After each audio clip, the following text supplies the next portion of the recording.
अजामिल पूछ बैठा है, प्रिय ये बालक कौन? कहा स्वामी आपका बेटा है। और मेरा बेटा मुझ जैसे पापी का इतना सुंदर बेटा है। नाम क्या रखे हो प्रिय? का स्वामी नाम इसका नारायण रखे हैं। तब बहुत सुंदर नाम है मेरे बेटे का। अब देखा जाए अजामिल का अंतिम समय जब आया तो भयावह सिपाही जमराज के सब पहुंच गए ले जाने के लिए। अजामिल जैसे पापी को ले जाना है, वो भयावह सिपाही को देखकर अजामिल डर गया, चिल्लाया बेटा बेटा नारायण। भगवान मूसा के सिर दौड़ जाते हैं। माँ लक्ष्मी कहती स्वामी ना तो कुछ कहा ना सुना, सीधा रास्ता नाप लिया स्वामी, कहाँ जा रहे हो? कहा देखती नहीं हो अजामिल मुझे बुला रहा है। माँ लक्ष्मी कहती है स्वामी वो तो अपने बेटे को बुला रहा है। कहा किसी को बुलाए लेकिन अंतिम समय में मेरा नाम तो ले रहा है ना, मैं जरूर जाऊं, नहीं तो मेरे नाम पर धब्बा लग जाएंगे। भगवान दौड़े हुए आए, अजामिल को लेकर अपने लोग को चले गए। जमराज के सिपाही विमुख लौट गए। बिगड़ल रहे अजामिल के चमटूत लिया सुत हित नारायण उच्चारत पाल पाल बच गए। भैया प्रभु चरण में विमल भक्त वर्धनिया लगनिया जिन करना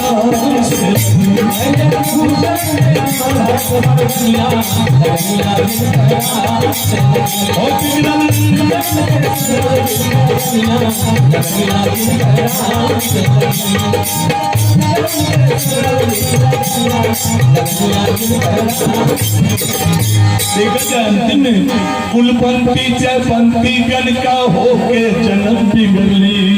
गंगा नाम की लड़की थी, बड़े घराने की लड़की थी, लेकिन संगत से कुसंगत हो जाने से वेश्यावृत्ति में गंगा चली गई। जीवन भर वेश्यावृत्ति में रह गई।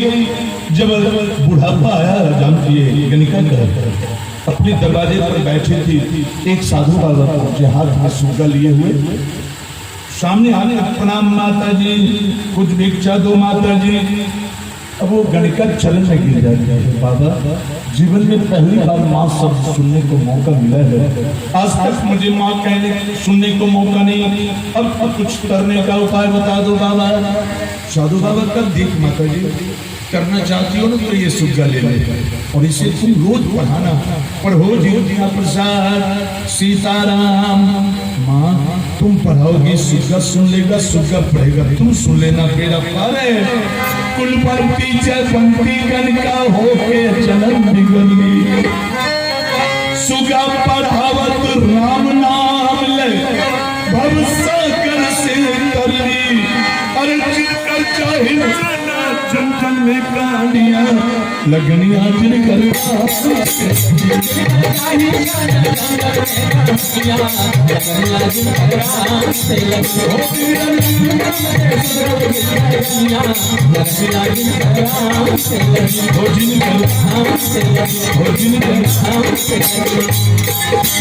तो लगनिया जिन राम से लगे, इसलिए दो बार भगवान के नाम में साथ दे और हमारे महू का ने आदेश किया है। तो जय बोलो श्री राम जय राम जय राम, बोलो श्री राम जय राम जय राम, बोलो श्री राम जय राम जय राम, बोलो श्री राम जय राम जय राम, बोलो श्री राम जय राम जय राम, श्री राम जय राम श्री राम जय राम जय राम। सिर की तमन्ना महाभारत की कहानी कुछ देर सुनाओ।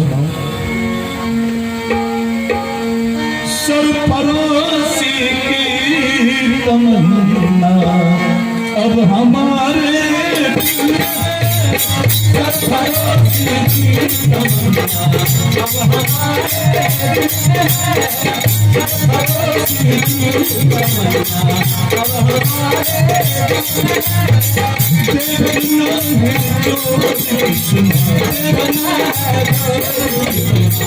अब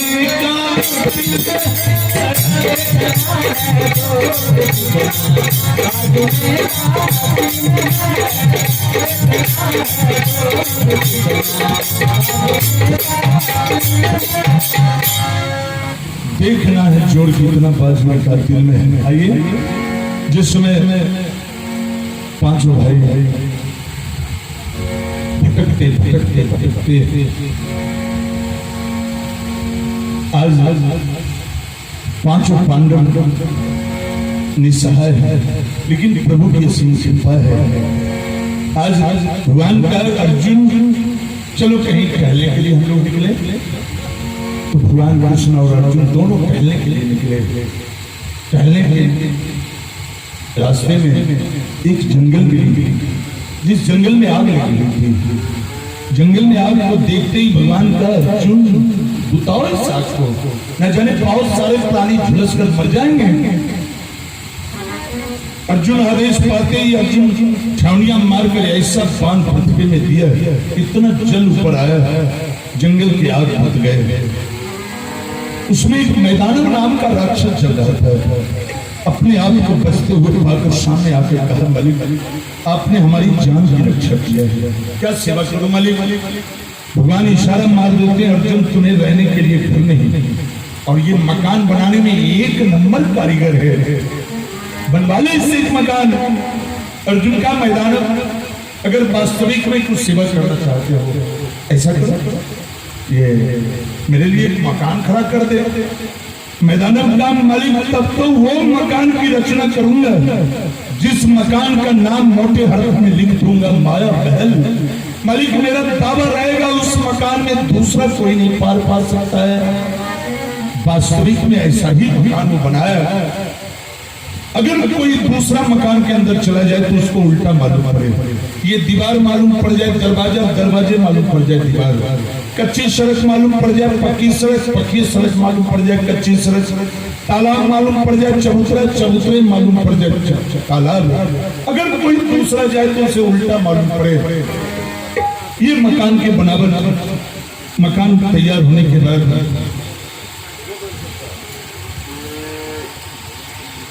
धर्मराज कहा, जनार्दन आज तुम्हारे आशीर्वाद से इतना सुंदर मकान रहने को मिल गया है, अब इस मकान के उपलक्ष्य में एक जग करवा दे जनार्दन। भगवान का ठीक है, जग किया जाए, लेकिन भंडारी किसको बनाएंगे? धर्मराज का, जनार्दन ये सब तो तेरा काम है, इसको क्या बनाना है नहीं बनाना है। भगवान का भंडारी दुर्योधन को बुलाओ, भंडार का काम दुर्योधन को दे दो, कारण वो तो तुम्हारा पक्का दुश्मन है। वो तो चाहेगा जो कितना जल्द तुम्हारा भंडार लुटा दूं, लेकिन उसके हाथ में चक्र के चिन्ह है। वो जितना लुटाएगा उससे 100 गुना ज्यादा तेरे भंडार में भरता जाएगा। बुलाओ दुर्योधन को। शकुनी और दुर्योधन दोनों को आमंत्रित करके बुलाया गया। यज्ञ प्रारंभ हुए, यज्ञ समाप्ति भी हो गए। समाप्ति के बाद दुर्योधन कह रहा है, भैया अब मुझे जाने का आज्ञा दिया जाए। धर्मराज कहते हैं, दुर्योधन जाना चाहते हो तो जाओ, लेकिन एक नया मकान बनवाए, जरा मकान तो देख ले कम से कम। ठीक है भैया, तो मकान देख लेता हूँ। भगवान ये धर्मराज का भीम क्या भैया का, जरा दुर्योधन को मकान दिखाओ तो जरा। जो बचपन में जान मार सकता है उससे कितना पना हो सकता है, लेकिन भाई की आज्ञा है। भीम आए और मकान के अंदर चल दिया। सपनी पूरी हो भीम साथ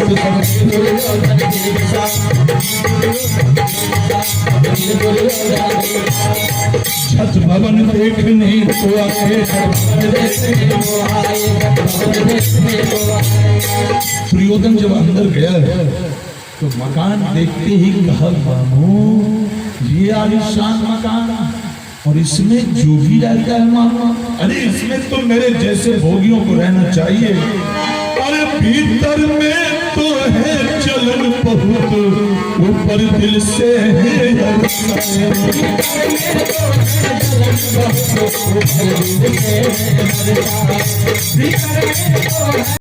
चलन बहुत।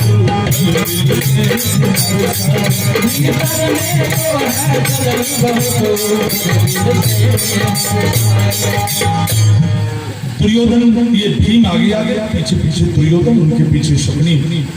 भीम क्या किया, 2-4 कदम तेजी में आगे बढ़कर एक चबूतरा के नजदीक खड़े हो गए और चबूतरा को ठोकते हैं भीम और कहा, अरे भैया जरा साधारण चबूतरा है, जरा देख तो नहीं से। कहा भीम ने किए यह जब है साधारण पर जरा अरे देख ध्यान लगा। अरे दुर्योधन भैया साधारण चबूतरा है, जरा देख तो ले आकर। दुर्योधन यहीं से देखा, अंधा लग गया।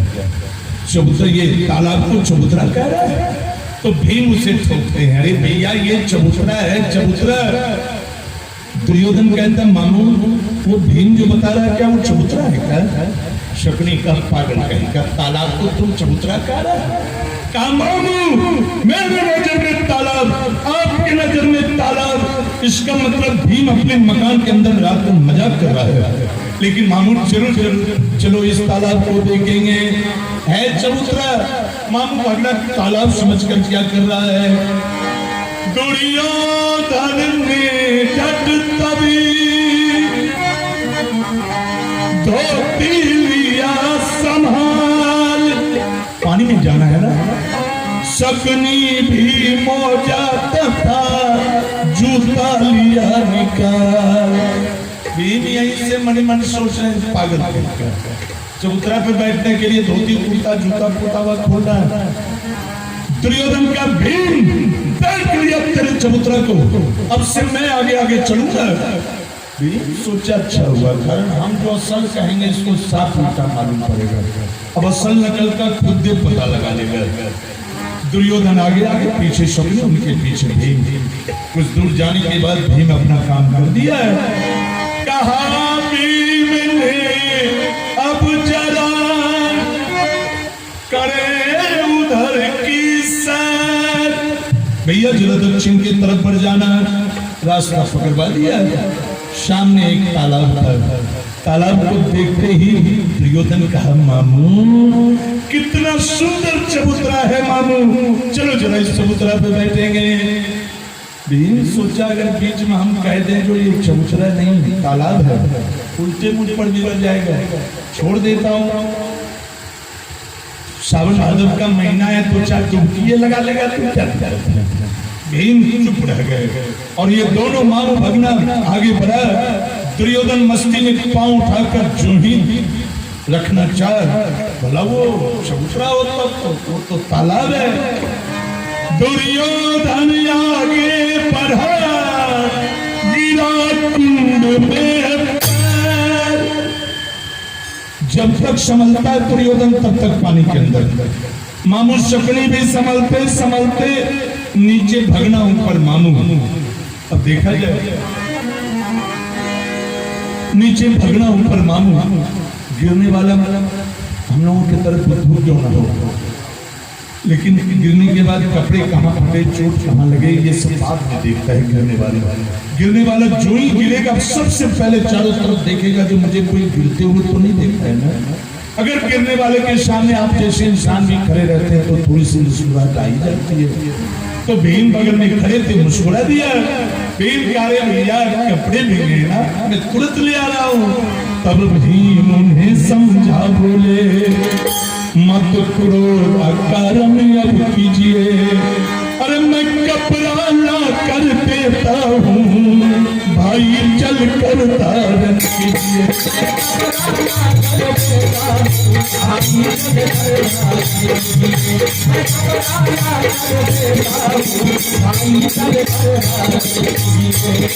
भीम तो कहकर कपड़ा लाने चले गए।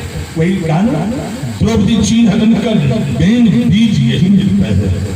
जिस समय दुर्योधन गिरा उसी तालाब के बगल में ही तीसरे महल पर महारानी द्रौपदी खिड़की के सामने बाल संभाल रही थी। एकाएक कान में आवाज, पानी में गिरने की आवाज पड़ते ही द्रौपदी खिड़की से झांक देती है। झांकते ही चिल्ला गई, अरे सखी देख देख देख दुर्योधन की दशा देख। इतना जो कह दिया ना, दुर्योधन तो क्रोध में ही था, लेकिन चालाक शकुनी अपने कान को द्रौपदी तक पहुंचा दिया। उस समय जो द्रौपदी एक आवाज जो निकाल देती है वही चीर हरण का बीज बन जाता है। शकुनी कहती है, ये द्रौपदी कहती है, अरे सखी देख भवन बना पट पर नहीं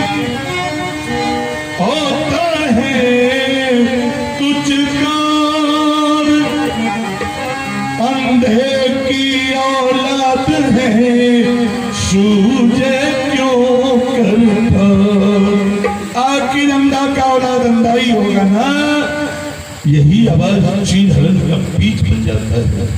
शकुनी का दुर्योधन, मालूम पड़ता है जो तुम्हारे शरीर के अंदर में छत्री का रक्त नहीं। देख द्रौपदी क्या कह रही है। दुर्योधन का मामू ने सुना नहीं, कहा तो सुन ले। शकुनी बोला देखिए, सुनिए करिए याद, कहती है वह आपको अंधे की औलाद। द्रौपदी आपको अंधे की औलाद कह चुकी है। इतना सुनते ही दुर्योधन आग बबूला हो जाता है। ऐसे चिल्ला के कहा, द्रौपदी जिसको तुम अपने मकान के अंदर लाकर अंधे की औलाद कही है, यही अंधा का औलाद तुमसे बदला लेकर रहेगा। मामू अब एक पल नहीं ठहरना, चलो यहाँ से। इतना कहकर कुछ आगे बढ़, इतना कहकर कुछ आगे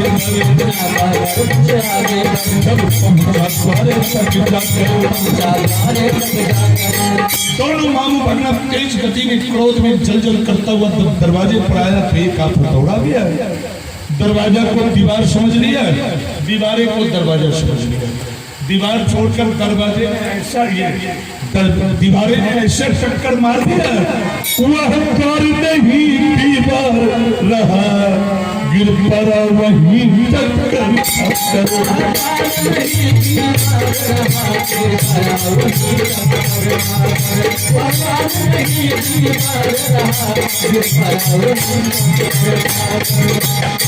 वह द्वार नहीं दीवार रहा, गिर पड़ा वहीं चक्कर खाकर।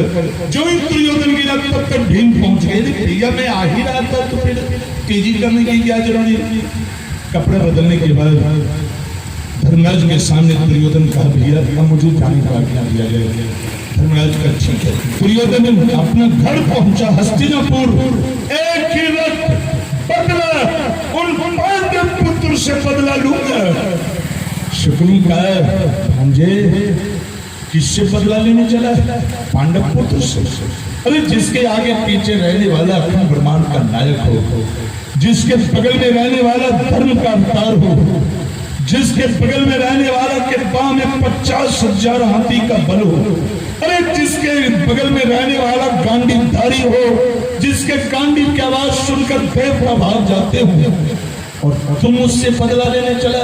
अरे दुर्योधन, ये शौक अगर देवता रखे तो उनकी भूल है, लेकिन भांजे जब तक मैं जिंदा हूं तुम्हें कुछ सोचने नहीं दूंगा। अगर बदला लेना है तो मेरे इशारे पर लो। दुर्योधन का कैसे बदला लूं? मामू तू ही बताओ। कहा सबसे पहले अपने पिताजी से जाकर एक दिन का राज का कानून अपने हाथ में ले ले, और उसी दिन पांचों भाई द्रौपदी सहित को छल से बुलाओ और मेरे साथ पाशा खिलवाओ। सारा काम मिल जाएगा। मेरे पाशा पर माँ काली का प्रदान है। पाशा को जो मैं कहता हूँ वो करता है। शकुनी दुर्योधन का ठीक है मानो। दुर्योधन अपने पिताजी के पास, अंधे धृतराष्ट्र के पास, पिताजी आप एक दिन का राज का कानून हमारे हाथ में दे दो। अंधे धृतराष्ट्र का बेटा ये कोई माटी का बर्तन नहीं बेटा, जब चाहो बनाओ, जब चाहो तोड़ डालो। बेटा ये राज है, राज इसे मामूली मत समझ। दुर्योधन का पिताजी अगर एक दिन का राज का कानून हमारे हाथ में अगर आपने नहीं दिया तो फैसला सुन ले। अरे जाकर फिर तैयार करो या खंजर मेरे सीने।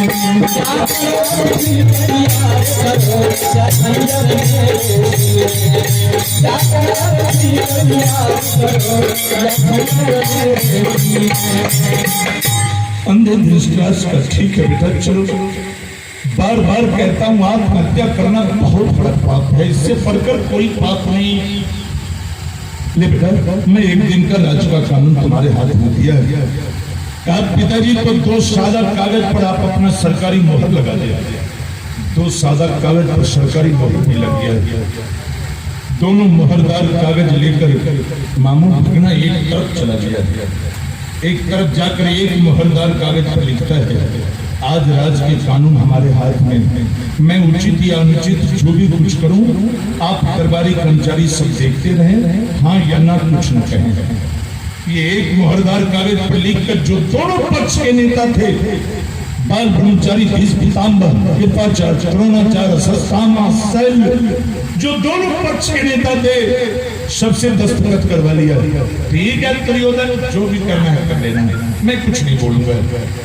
और एक मुहरदार कागज पर लिखता है, धर्मराज को मालूम आज मैं भी अब कर रहा हूँ, इसलिए तुम पांचों भाई मालय, द्रौपदी सहित मेरे यज्ञ में आने का कष्ट करो। तुम्हारा चाचा कहकर पत्र बंद करके एक सिपाही के द्वारा भेज दिया गया। और उस समय धर्मराज पांचों भाई सहित सारी प्रजा सहित दोनों हाथ उठाकर गा रहे थे, समझ में आए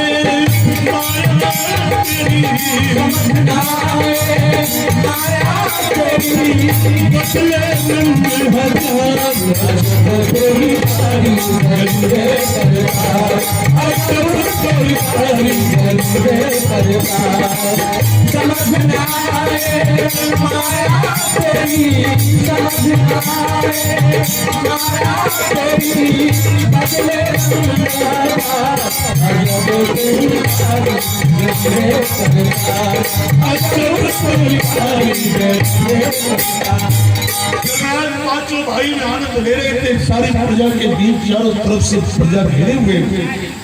इसी बीच दुर्योधन का सिपाही सामने आकर खड़ा हो गया।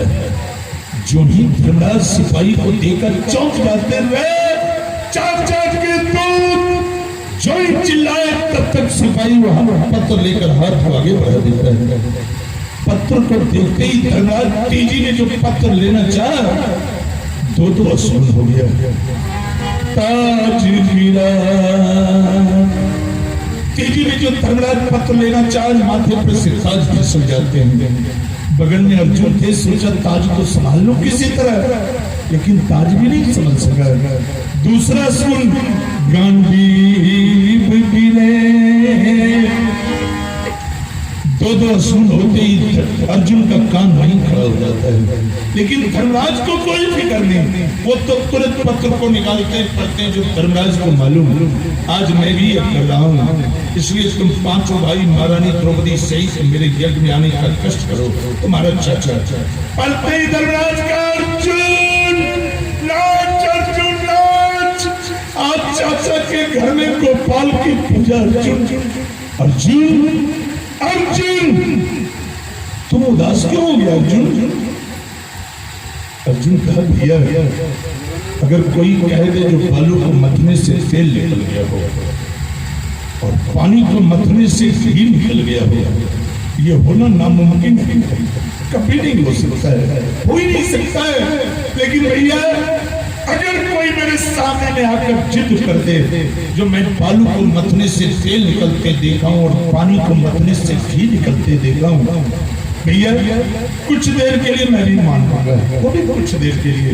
लेकिन भैया लाख कोई आकर कह दे जो दुर्योधन के घर में गोपाल की पूजा, मैं नहीं मान सकता हूँ भैया। ये चीटी नहीं, ये चाल है, चाल। आज फिर वो पापी कोई कुचक्र का चल चलने जा रहा है। धनराज का अर्जुन, ये चाचा के मोहर को तुम गलत मान रहे हो। मैं कह रहा हूं जल्द से जल्द रथ की तैयारी करो, मैं द्रौपदी को तैयार करता हूं। आदेश मिला तो फिर कहना क्या। धनराज अंदर चले जाए। द्रौपदी आज चाचा के घर चलना है, आज तक जो वस्त्र नहीं पहने हो वो वस्त्र पहनकर चल।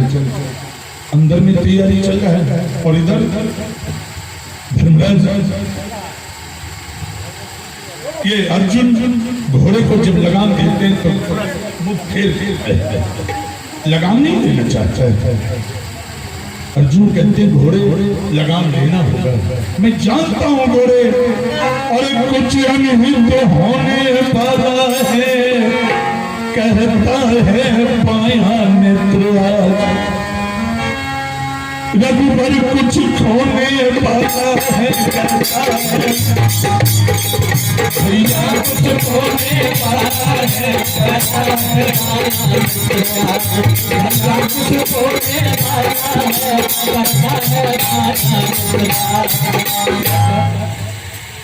जो ही कहा अर्जुन रथ तैयारी करके रथ के पाल डोर पकड़ कर रथ पर बैठ जाते हैं। उधर से धर्मराज भीम नकुल सहदेव द्रौपदी पांचों आए रथ पर बैठ गए। धर्मराज का अर्जुन रथ बढ़ाओ, रथ बढ़ाते हैं अर्जुन, लेकिन रथ बढ़ाया नहीं जाता है। हाथ उठाते हैं उठाया नहीं जाता, रथ को पढ़ाते हैं पढ़ाया नहीं जाता, पढ़ाया नहीं जाता, रथ को पढ़ाते हैं पढ़ाया नहीं जाता, पढ़ाया नहीं जाता, रथ को पढ़ाते हैं पढ़ाया नहीं जाता, पढ़ाया नहीं जाता। धर्मराज का अर्जुन रथ पढ़ाओ। रथ जब आगे तेज गति में हाँकते हुए जा रहे अर्जुन कुछ बोलते नहीं, सिर्फ मनी मन कहते हैं जनार्दन आज तक याद करो जनार्दन, आज तक मैंने तुमसे कुछ मांगा नहीं, आज तक नहीं मांगा हूँ, आज जीवन में पहली बार मांग रहा हूँ जनार्दन, मेरे भैया को हस्तिनापुर जाने से रोक दे। न जाने वो पापी आज कौन सा जन्म का बदला लेगा पता नहीं, मन रहेगा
चलते चलते चलते हस्तिनापुर पहुंचे धर्मराज। सड़क पर मामू शकनी और प्रियोदन दोनों अगवानी में खड़ा था।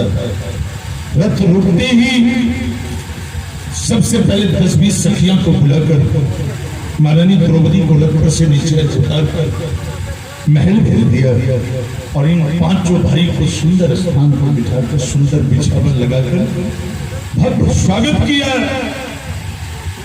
जलपान कराने के बाद अब धर्मराज का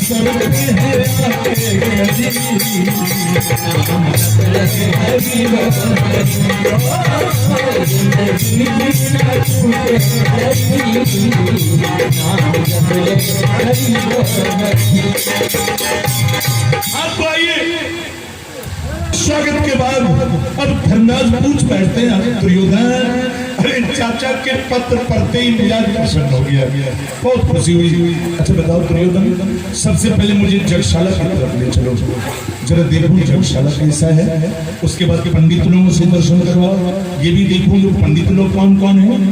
दुर्योधन चलो चलो। सुनते ही दुर्योधन शकनी को देखता है, शकनी दुर्योधन को देखता है। अर्जुन एक एक बात तो समझ रहे हैं, कुछ बोलते नहीं है लेकिन एक एक बात तो समझ रहे हैं।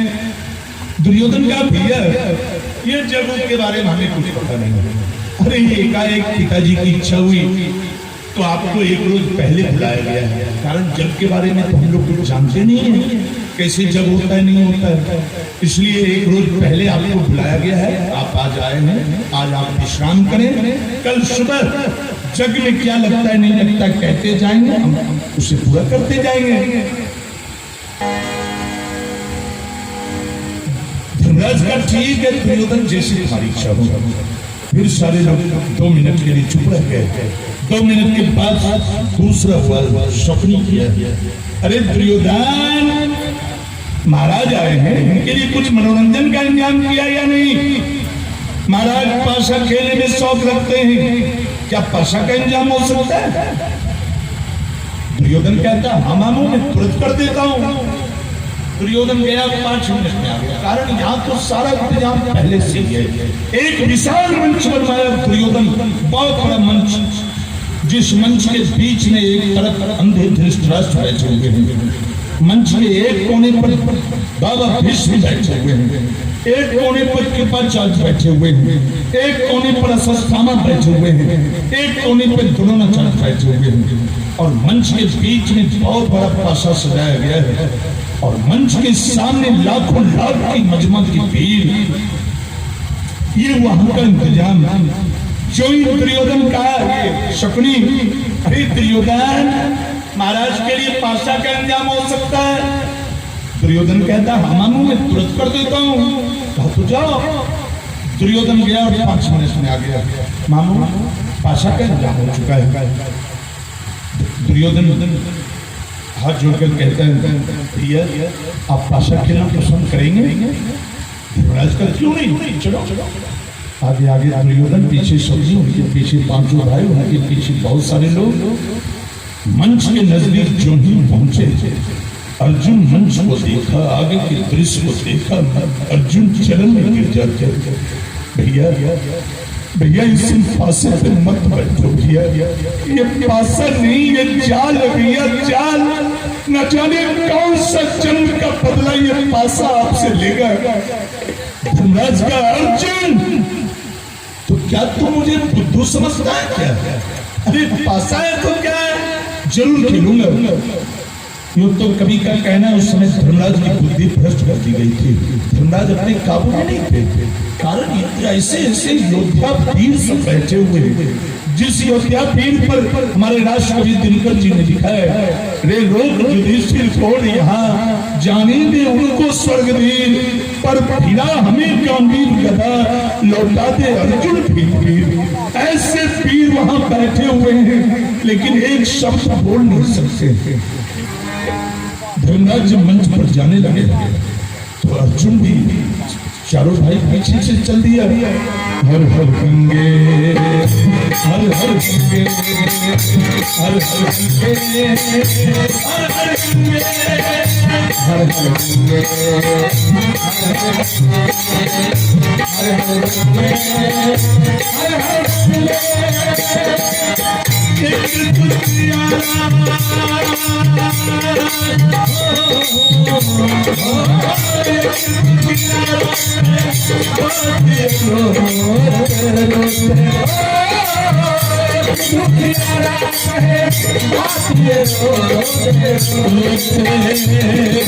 नाथ मेरी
जब पाशा के सामने बैठ जाते हैं धर्मराज, सामने शकुनी बैठ गया।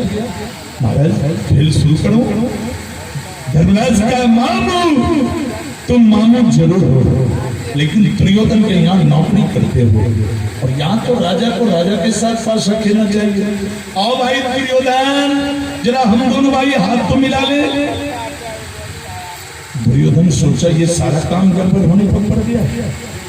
दुर्योधन का देखो भैया, अगर पाशा खेलना है तो मामू के साथ खेलो। रही बात दाव की बात, जो आप दाव पे रखोगे मामू की तरफ से मैं रखूंगा। शकुनी ये धर्मराज का रहे तब तो कोई भी मेरे साथ खेल सकता है। चलो चलो, पहला दाव में कुछ दर्व रखा, कुछ दर्व रखा गया। पहला दाव में शकुनी की तरफ से कुछ दर्व रखा गया। खेल शुरू हो जाए महाराज। धर्मराज का बिल्कुल शकुनी पाशा हाथ में लेकर कहा, जय मां काली, अब की दफे उन्हीं की जीत हो। ये तो जुआरियों का काम है। दो चार बार आपको जीतनी देगा, उसके बाद आपका पॉकेट कौन कहता है, घर का पॉकेट खाली कर देगा। कोई शकुनी का जय मां काली, अब की दफे उन्हीं की जीत हो कहकर जो ही पाशा फेंका धर्मराज जीत गए। धर्मराज का मार कर कहा, मामू अरे कितना देर तक मैं तुम्हारे साथ पाशा खेलूंगा। पहला दाव में जीत गया। अरे तुम्हारे में खजाना रखा, खजाना। शकुनी कहा तो मेरी तरफ से भी खजाना रहा। खेल शुरू हो जाए। हाँ बिल्कुल। शकुनी पाशा लिया, जय मां काली। रास्ता बहुत सुंदर पकड़ा गया है। अब इधर की ओर ध्यान दो मां कहकर जो ही पाशा फेंका पासा, लेकिन हार गए धर्मराज। जब खजाना हार जाते हैं एक तरफ से एक एक करके पासे पे रखना शुरू किया। खजाना, रंग मैल इत्यादि एक एक करके पासे पे रखते रखते रखते पूरे राज्य को पासे पे रख दिया। लेकिन हुआ क्या, अरे हार गए धर्मराज। सारे धन संपत्ति एक एक छलांग की चीज जब हार जाते हैं। धर्मराज हाथ जोड़कर खड़े हो गए, मामू मेरे पास तो एक छलांग की भी संपत्ति नहीं बचा है, फिर भी एक बहुत ही बेशकीमती चीज मैं तुम्हारे पास से रखने जा रहा हूं, तुम क्या रखोगे? शकुनी का आप क्या रखना चाहते हो धर्मराज? अब तो महाराज, अब तो धर्मराज आ गए। कहा मैं पांचों भाई तुम्हारे पास से रहना चाहता हूँ, तुम क्या रखोगे? शकुनी कहा आपका जीता हुआ राजपाट, धन दौलत सबका आधा मेरे तरफ से रहा। खेल शुरू हो जाए। बिल्कुल।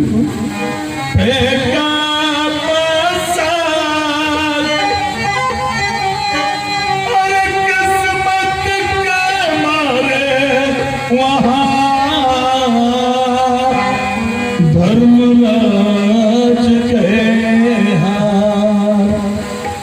जब पांचों भाई हार जाते हैं तो धर्मराज की छाती फीट जाती है, आंखों में आंसू भर बोले और मन में उत्पन्न हुआ।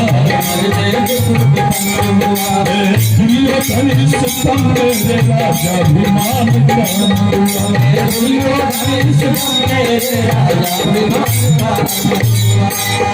कपड़ों की सब साज ताज सब दूर अभी करता हूँ मैं, और तुम लोगों का सेवक बनना अब से मंजूर करता हूँ।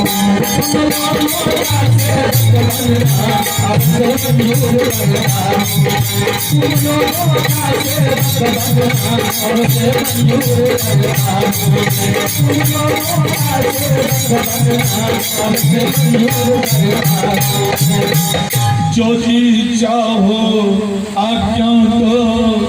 दुर्योधन हम पांचों भाई तुम्हारा नौकर बन चुके हैं, कहा क्या सेवा करो, पानी ला दूं, झाड़ू लगा दूं? बोलो दुर्योधन। शकुनी कहा धर्मराज आप इतना धैर्य को क्यों खो दिया? आपके पास तो एक बहुत ही बेशकीमती चीज पड़ी हुई है, उसे क्यों नहीं पास से रखते हो महाराज? शकुनी की आवाज सुनते धर्मराज नहीं मामा मेरे पास कहा नहीं कोई ध्यान। शकुनी बोला द्रौपदी है सुनिए श्रीमान, आपके पास तो द्रौपदी बची हुई है, उसे क्यों नहीं पास से रखते हो?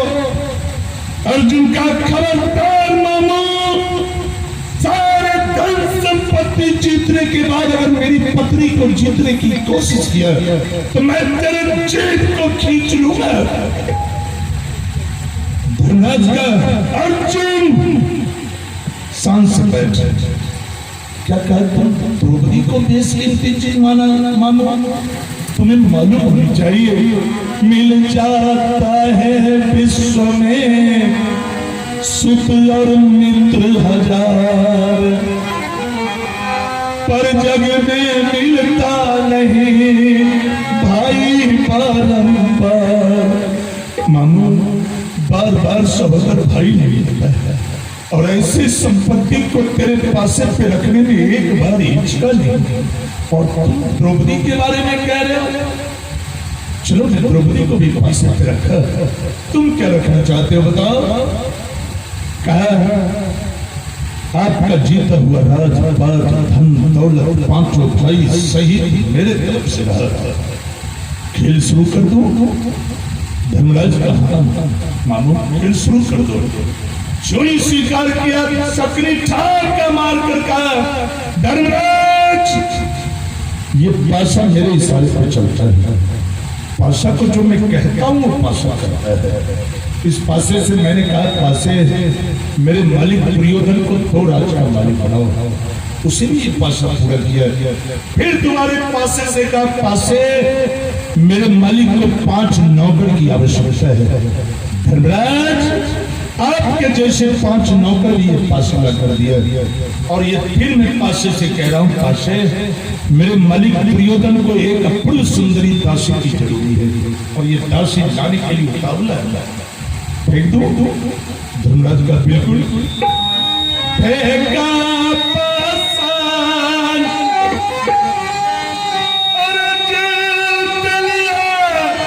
चिल्ला उठा शकुनी बैग तत्काल, महाराज दुर्योधन की जय हो, द्रौपदी हमारी है।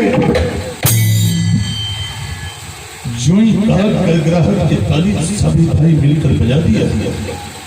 अर्जुन चुपचाप बैठे हुए। अर्जुन हाथी के पर झूलता हुआ आकर मंच पर खड़ा हो गया। कहा धर्मराज देख लिया मेरे यज्ञ, इसी यज्ञ में मैं आपको आमंत्रित करके बुलाया था, वरना मैं तुम्हारे तरफ बुद्धू नहीं जो सुकाले की पूजा करूं। अरे तुम्हें कन्हैया का फेरा लग गया है, जितना ऊपर से काला है ना उससे कई गुना ज्यादा अंदर से काला है। अर्जुन का खबरदार दुर्योधन, मेरे जनार्दन की निंदा की तो मैं तुम्हें सीधा राम कर दूंगा, मैं तेरे जीभ को खींच लूंगा। दुर्योधन मुस्कुराते हुए कहा क्या बात है, नौकर होकर और चढ़ के बात करता है। दुर्योधन ने एक नौकर से आवाज दिया, नौकर जी महाराज। चलो इधर। वो नौकर सामने आ गया। कहा नौकर इन 5 भाई को ले जाओ और नौकर का पोशाक पहनाकर मेरे सामने ले आओ। धर्मराज अब आप मेरे बराबरी बैठने के लायक रहे नहीं, जाइए आप इस नौकरों के साथ जाइए। 5 भाई अंदर गए, जरीदार वस्त्र राशि पोशाक उतारकर एक साधारण धोती कुर्ता पहन लिया, और 5 भाई एक एक चादर रख लेते।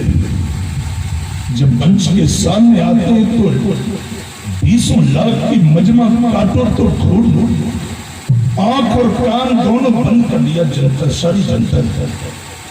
और दुर्योधन का धर्मराज अब आप मेरे बराबरी बैठने के लायक रहे नहीं, जाइए कुछ दूर सामने में मेरा नौकर से बैठा है, वहां जाकर बैठ तो जाए, जाइए। पांचों भाई चल चलते गाते हुए चल दिया।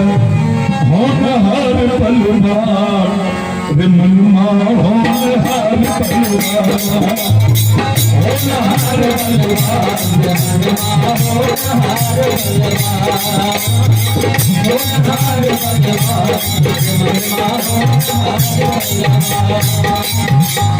पल में राजा होए भिखारी,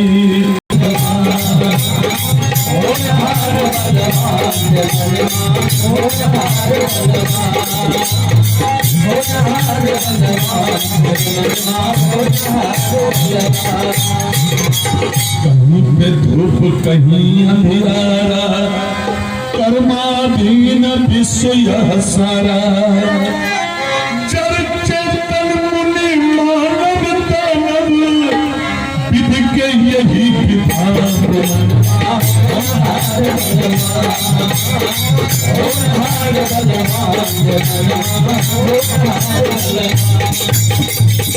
पांचों भाई नौकरों के बीच जाकर बैठ गए।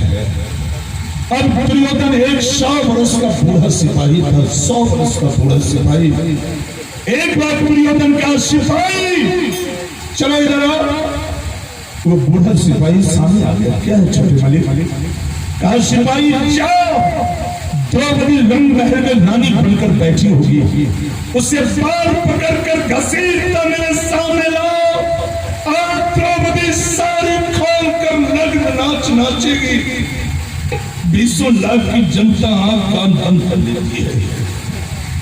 ये पापी न जाने आज कौन कौन सा दृश्य दिखाएगा पता नहीं। सिपाही एक पल के लिए रुक गया। दुर्योधन का सुना ही क्या? हाँ मालिक जा रहा हूं। सिपाही जब आगे चला, अर्जुन कहते हैं भैया वो देखो भैया सिपाही जा रहा है, क्या द्रौपदी की सारी खुल जाएगा क्या? बोलो ना भैया, सच बोलो ना भैया। धर्मराज का अर्जुन यही तो आज देखना है। अगर द्रौपदी की सारी खुल गया अर्जुन, तो मैं समझूंगा कृष्ण झूठा, उसका नाम झूठा, उसका काम झूठा, सब कुछ झूठा। अर्जुन अरे छोड़ो न धर्म अपना, चाहे प्राण तन से निकले।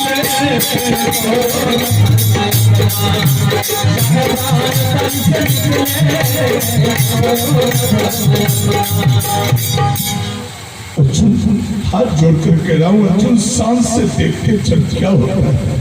अर्जुन फिर बैठ गए और सिपाही जब चला, रास्ते में कहते हैं प्रभु मैं तो तुम्हारे पास आने के लायक था ना, ये बुढ़ापे में ये काम मुझे क्यों मिला आदेश? बोलो प्रभु, अगर तुमने हिम्मत है तो द्रौपदी के निकट पहुंचने से पहले हमारी जान ले लो मालिक, ताकि ये काम करने से बच जाऊं। लेकिन यहाँ तो है होनी तो होके रहे, अनहोनी न हो, जकरा के साइया सके न हो, जकरा के साइया सके न हो, होनी तो होके रहे, अनहोनी न हो, जकरा के साइया सके न हो, जकरा के साइया सके न हो। हाँ तो आइए। सिपाही चलते चलते उस समय तीसरे महल पर बहुत बड़ा कोठरी, बीच में सोने के सिंहासन पर महारानी द्रौपदी बैठी है, सैकड़ों सखी चारों तरफ से घेरे हुए। सिपाही उस कोठरी के दरवाजे पर जब पहुंचा, सर झुकाकर कहता है यहाँ जितनी सखी हो महाराज की आज्ञा है, सभी सखी नीचे उतर जाओ। एक पल में सैकड़ों सखी नीचे उतर गई। अकेली द्रौपदी घूंघट तान कर पूछती कौन हो सिपाही? क्या बात है, कुछ कहना चाहते हो क्या? सिपाही कहकर मालकिन, मालकिन मेरे आवाज में आज जहर भरे, मैं नहीं चाहता हूं अपने मालकिन को सुनाने के लिए। द्रौपदी कहती सिपाही बताओ बात क्या है? सिपाही कहते मालकिन तेरे मालिक मेरे मालिक के फंदे ने फंसकर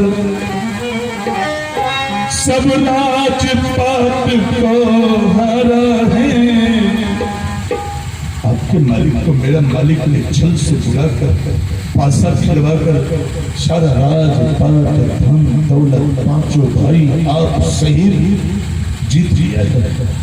यह तो मेरे मालिक का कहना है जो तुम द्रौपदी को पाल पकड़कर घसीटता हुआ मेरे सामने लिया, लेकिन मालकिन उतना बड़ा दुस्साहस मैं नहीं करूंगा। आप मेरे साथ चलने के लिए तैयार हो सकती हो? द्रौपदी कहती है सिपाही जाने में तो कोई बात नहीं, लेकिन नहीं जा पाओगे। क्यों सिपाही, क्यों नहीं जा पाओगे? सिपाही कहता मालकिन क्यों नहीं जा पाओगी तुम? महारानी द्रौपदी कहती है सिपाही मैं इसलिए नहीं जाऊंगी, इस कर्म में हूँ रजस्वला, कपड़े भी हैं अभी। सिपाही औरत जब अपने घर में आ जाती है तो मर्द को देखना पाप हो जाता है, तो मेरे बाल पकड़कर घसीटा लेकर जाएगा। सिपाही माफ कर दो मुझे, इसलिए नहीं जा सकती हूँ, रख ले मेरी ये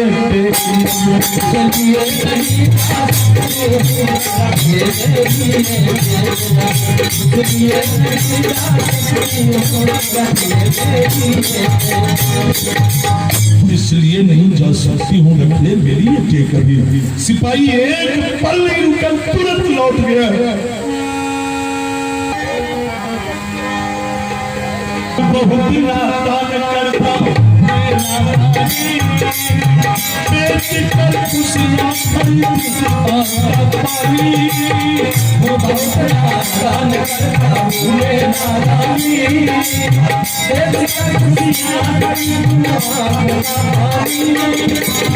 आज खाली है पर चलता हूँ, आज खाली है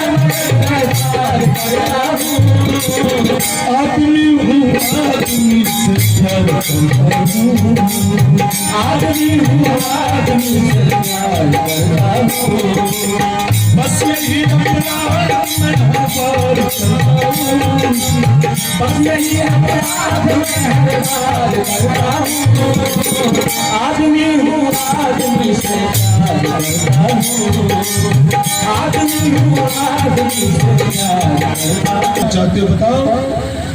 मालिक कुछ भी मांगो, मैं अपने जीवन की कमाई मांगता हूँ।